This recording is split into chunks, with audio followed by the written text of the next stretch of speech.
Sánchez Cerro, en 1932, año conocido como el Año de la Barbarie, surge un movimiento de insurgencia popular animado por el APRA, en donde tuvo la participación de obreros, campesinos y universitarios en la ciudad de Trujillo. Pero antes, debemos conocer qué es lo que conlleva este movimiento.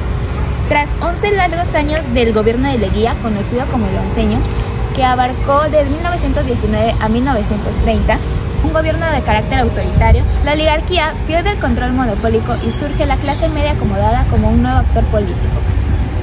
Luis Miguel Sánchez Cerro da un golpe de Estado apoyado por la oligarquía y por los sectores militares descontentos. Esto quiere decir que la oligarquía retoma el control político beneficiando de sus intereses. Paralelamente, desde 1929, el Perú experimentaba una crisis económica y política, consecuencias de la Gran Depresión. En otras palabras, el colapso del sistema financiero tras el crack de la bolsa de valores en New York, en Estados Unidos. La economía peruana fue golpeada duramente, ya que provocó la caída de las exportaciones, reduciendo la demanda y los ingresos. En 1931, Sánchez Cerro convoca elecciones como respuesta a la creciente presión popular y política que en el Perú se daba en ese momento.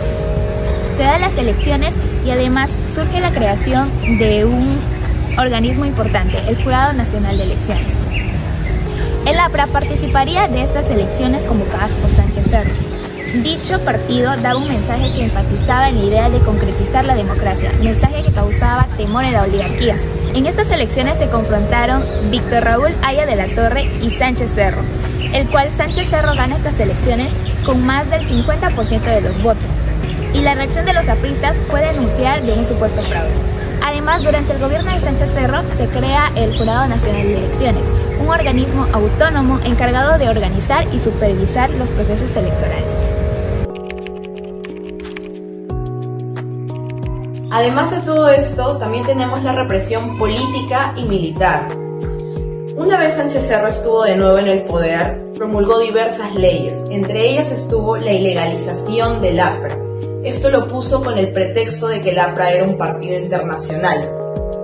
Debido a esta represión fue que los apristas trujillanos empezaron a rebelarse. Además de todo esto, también se sumó el hecho de los abusos hacia los trabajadores en las haciendas azucareras.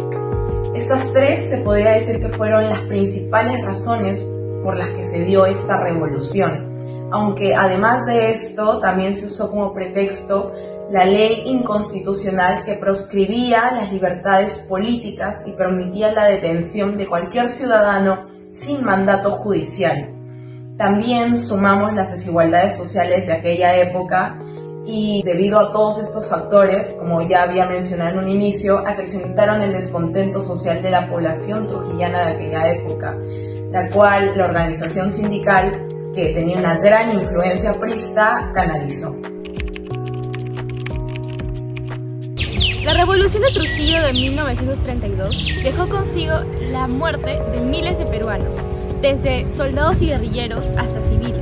Esto debido a las decisiones radicales que tomaron ambos bandos en su época. Y eso también llevó a muchas acciones como consecuencia del alzamiento. Entre ellas, primero está la toma del cuartel Ricardo Odobamo.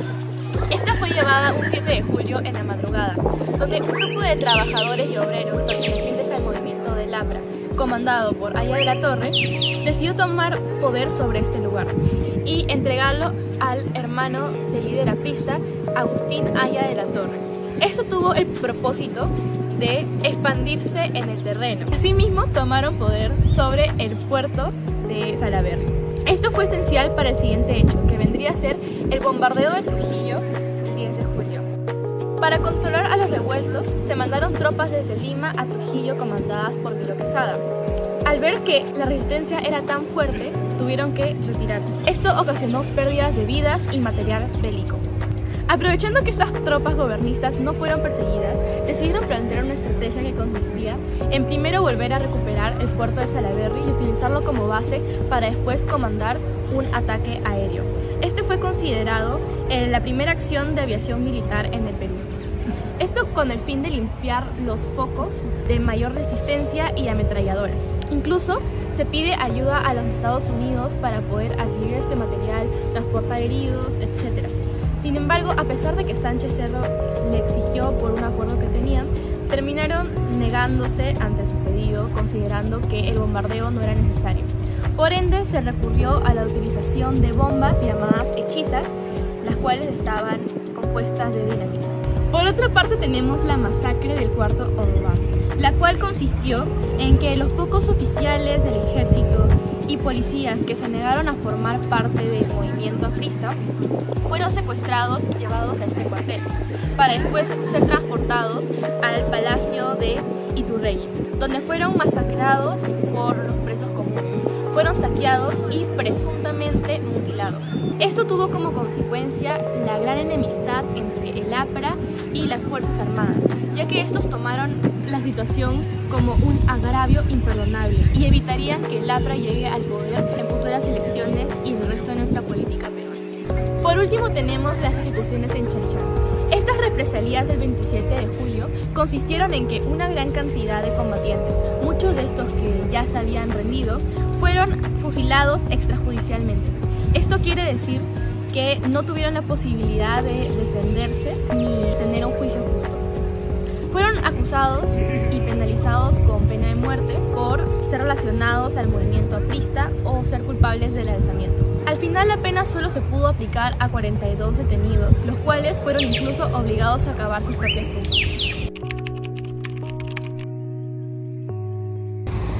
La revolución de Trujillo y el gobierno de Sánchez Cerro tuvieron un impacto significativo en la sociedad y en la política peruana, implementando diversos pensamientos y políticas tales como el nacionalismo, el autoritarismo y el populismo. Es importante que sepamos acerca de ellos debido a que convivimos con muchos de estos factores. A continuación les detallaré un poco más de estos aspectos. Durante el gobierno de Sánchez Cerro, el nacionalismo se manifestó de diferentes maneras, tales como las políticas de industrialización y el proteccionismo de la economía. Sánchez Cerro implementó estas medidas para poder fomentar la industrialización nacional y hacer que no dependamos tanto de la producción extranjera. Él buscaba fortalecer la economía y de esta manera también la autonomía del país. Otro aspecto importante fue el enfoque hacia la identidad nacional y la cultura peruana.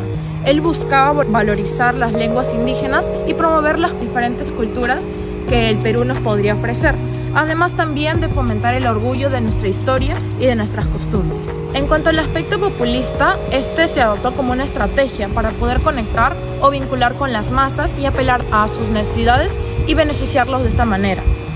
Una de las formas en las que se manifestó el populismo fue a través de políticas y medidas dirigidas para mejorar las condiciones de vida de las personas más desfavorecidas en la sociedad.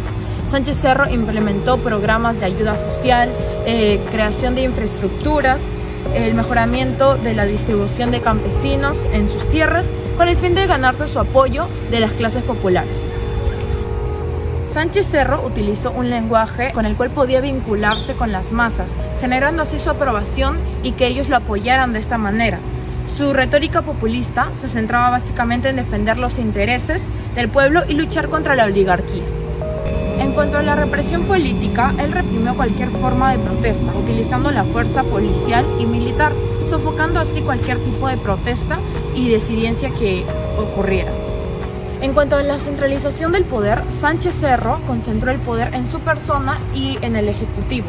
De esta manera se reflejaba que él controlaba estrechamente de las decisiones políticas y administrativas que ocurrieran en el gobierno nacional. Y como último aspecto tenemos el control de los medios comunicativos. Sánchez Cerro ejerció un estricto control a través de los medios de comunicación, utilizando la censura como parte de una intimidación y silenciando las críticas que podía producirle el pueblo. Se limitó a la libertad de la prensa, de esta manera persiguió a los periodistas y los medios de comunicación que continuaban en las acciones del gobierno. Esta revolución inició el 7 de julio de 1932 a causa del gobierno dictatorial que dio Sánchez Cerro, que dejó múltiples consecuencias. La causa principal por lo que este sucedió fue por el golpe de estado de Sánchez Cerro y su intento de cambiar el gobierno e implantando un nuevo En este caso les hablaré un poco más acerca de simultaneidades que sucedieron durante este acontecimiento. Por otro lado tenemos a la Guerra Colombo-Peruana, que se dio inicio el 1 de septiembre de 1932 hasta el 9 de mayo de 1933. Si bien esta guerra no aconteció durante la época de la Revolución de Trujillo, que fue desde el 7 de julio de 1932 hasta el 27 de julio de 1932, también forma parte de la simultaneidad que vivió durante ese año. Para Colombia significó la U. En el Perú, en primer lugar, tenemos a la expedición Club Alpino Austro-Alemana, conformados por Hernán, Erwin, Schneider, entre otros, y los portadores como Montes y Rojos, los que llegaron hasta la cima de la punta del Huáscar, montaña más alta en el Perú. Esto sucedió el 20 de julio de 1932. Por otro lado tenemos a la Guerra Colombo-Peruana, que se dio inicio el 1 de septiembre de 1932 hasta el 9 de mayo de 1933. Si bien esta guerra no aconteció durante la época de la Revolución de Trujillo, que fue desde el 7 de julio de 1932 hasta el 27 de julio de 1932, también forma parte de la simultaneidad que vivió durante ese año. Hablando internacionalmente, el 9 de julio de 1932, la Conferencia de Lausana, Suiza, estableció la condonación hacia Alemania por indemnización de guerra. El mismo día también, por otro lado del mundo, en Brasil, se dio la revolución constitucional hacia el presidente. Para sacar toda esta información, utilicé el artículo Trujillo, la Revolución de 1932 de Voltaire.net, utilicé la parte de introducción, antecedentes, abusos y abusos políticos. También usé el artículo de la Revolución Aprista de Trujillo en 1932 de la página monografías.com, y de esta utilicé la introducción de los hechos previos, bastiones y una parte de los hechos. Para mí, este periódico se puede considerar una fuente primaria porque nos habla acerca de lo que estaba aconteciendo en ese momento. La fecha de publicación fue el 13 de julio de 1937. Eso significa que fue publicado durante la Revolución. Gracias. Una de las fuentes secundarias es El año del Poromocho de Wilfredo Capsol Escudero. Considero este artículo relevante ya que nos proporciona una visión contextualizada de lo que fue el levantamiento de Trujillo. Además, esta fuente ayudó a comprender cuáles fueron las razones por las cuales este levantamiento surge específicamente en Trujillo y no en otro lugar. Básicamente 3 razones: el empobrecimiento de la oligarquía, la influencia anarquista en el descontento social y la importancia de Trujillo como tierra natal de Víctor Raúl Haya de la Torre. Asimismo, nos muestra fuentes de primera mano como las cartas de la familia Astigarraga. Nos muestra básicamente la perspectiva que esta familia tuvo. Finalmente, importantes figuras representativas que emergieron como líderes durante este levantamiento. Por ejemplo, Manuel Barrelo, conocido como el Búfalo, quien dirigió el asalto del cuartel O'Donovan, y Remigio Ezequiel, que organizó a los campesinos y los disciplinó para este combate. La segunda fuente secundaria que requerimos fue el siguiente artículo titulado La Revolución Aprista de Trujillo, Impacto en la Sociedad Trujillana de 1932, elaborado por Emma Vázquez Lucaño. Esto forma parte de la revista Historia y Región. El artículo de 20 páginas es importante, ya que nos muestra a través de su desarrollo objetivo respecto al suceso de esta dicha revolución muchos aspectos importantes de tener en cuenta, no solo políticos, económicos y sociales, sino a la vez educativos y demográficos.